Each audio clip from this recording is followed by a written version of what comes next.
અમદાવાદમાં ક્રાઇમ બ્રાન્ચે 200 કિલોથી વધુ ગાંજો અને એમડી ડ્રગ્સનો જથ્થો કબજે કર્યો છે.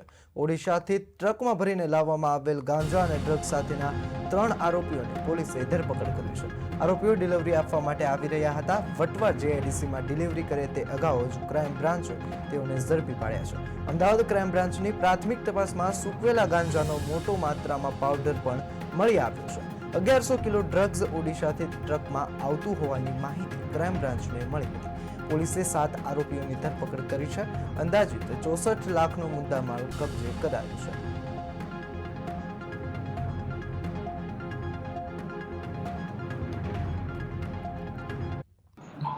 અમદાવાદ શહેર ક્રાઇમ બ્રાન્ચને જે માહિતી મળેલી એ માહિતી મુજબ અમદાવાદ ક્રાઇમ બ્રાન્ચની ટીમ દ્વારા આજરોજ કાર્યવાહી હાથ ધરવામાં આવતા ઓરિસ્સાથી લાવવામાં આવતો ગાંજો કુલ 194.850 કિલોગ્રામ, આ 200 કિલો જેટલો ગાંજો કિંમત રૂપિયા 42,86,700નો અને અન્ય આઈશર ટ્રક અને મોબાઈલ સહિત કુલ 64,45,000નો મુદ્દામાલ સહિતનો જથ્થો પકડવામાં આવેલો છે.